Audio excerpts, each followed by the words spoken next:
Hello everyone, welcome, my name is Phoenix and this is the Consumer's Guide to Filmmaking. Borderlands, 2024, Eli Roth. This film follows a bounty hunter by the name of Lilith.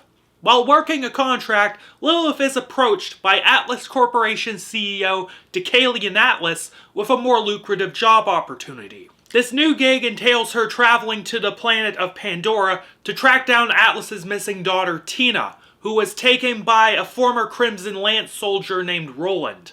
Arriving on Pandora and discovering that Tina may have the key to opening an Iridian vault, Lilith begins to suspect that this job isn't kosher. Teaming up with Roland and his gang, Lilith and her newfound cohorts must find the vault before Atlas gets his hands on it. If there was any movie, like any movie at all, that would be primed for me to be an apologist for it, it would be a Borderlands movie. I have been a fan of this franchise since I was a teenager, and even to this day, Borderlands 1 and 2 are two of my favorite video games. But this film? This ain't it, Chief. From a technical perspective, you would think that a Borderlands movie would be in relatively safe hands with Eli Roth. The man loves him some gratuitous gore and juvenile humor. But all of this movie just reeked of studio nonsense. Firstly, as was pointed out by the friend that accompanied me to my viewing of this movie, this film lacked a ton of the visual flair that the games had.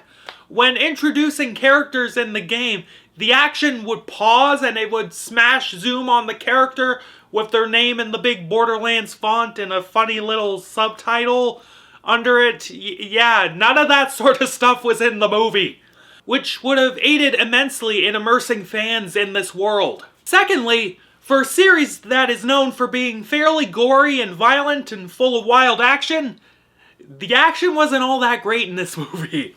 It was your typical jump-cutty Hollywood gunk.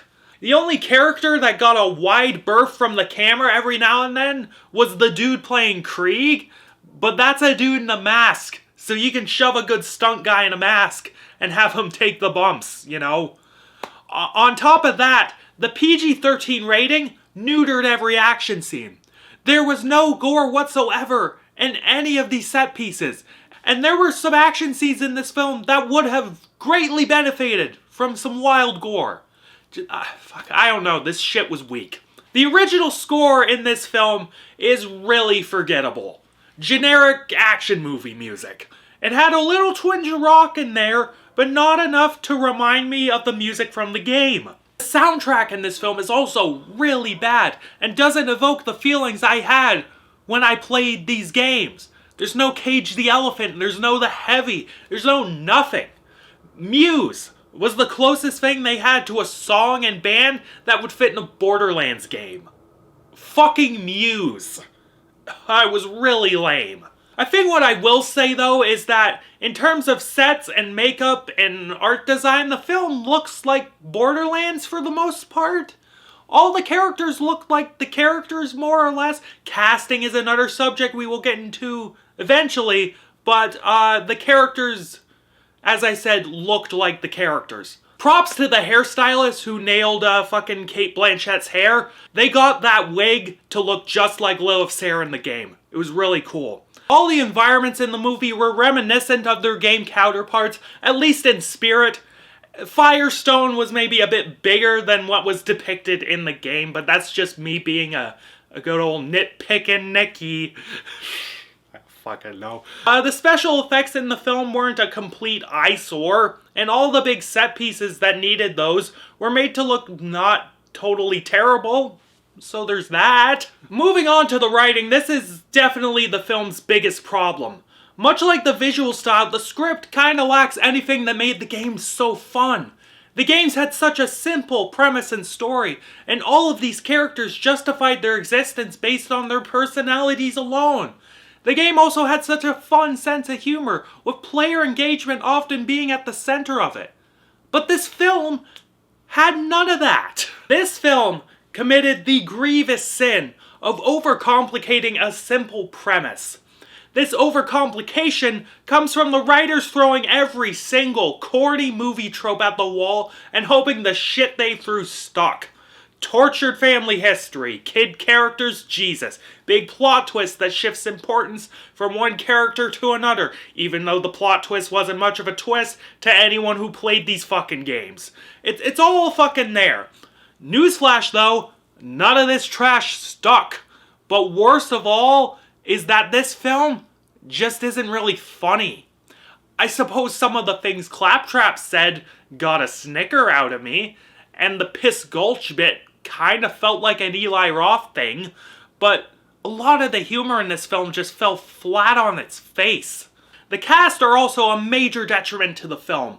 Everyone, save for the dude in the mask playing Krieg, who was fine, are just horridly miscast and don't do any justice to these characters. Kevin Hart is a fucking turbo manlet, so why he's playing the jacked up army dude is beyond me. My live action Roland will forever be Shamar Moore, and it's not like he wouldn't turn down the work. Cate Blanchett, despite playing the role in a passable manner, is simply too fucking old to be Lilith. Honestly, the girl playing her mom, Haley Bennett, would have been better for Lilith. Just swap places. It would have made more sense. Ariana Greenblatt was honestly fucking terrible as Tiny Tina. Low fucking energy is how I would describe this performance, as she had none of the personality that this character had from the games. In a similar situation to Cate Blanchett, Jamie Lee Curtis honestly nailed Patricia Tannis. But I really wish she was 30 to 40 years younger, because Jamie Lee Curtis is too fucking old for this role. Asia Kate Dillon probably would have been better suited to this, in my opinion. Another bad performance came in the form of Jack Black as Claptrap. His performance honestly amounted to a mediocre impression of the voice actor from the game.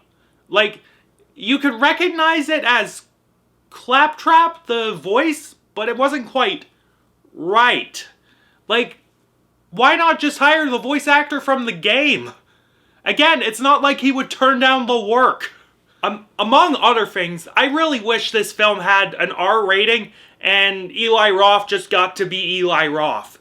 It would have elevated the Borderlands movie from tripe studio garbage to flawed love letter to these games. This was a producer-directed film that had little to no soul. The sets looked kinda nice, but the action sucked balls. The cast was full of aging celebrities that, despite a couple of them doing okay in their roles from a pure acting perspective, either shouldn't have been in these roles or would have been fine for these roles 30 years ago. Much like Max Payne was to its game counterpart, full review of that movie on the channel. Borderlands here is a protracted exercise in making me wish I was playing Borderlands 1. Fuck this movie. And I'm feeling a 3.5 out of 10 on this one. Garbage film. Catch you later, guys.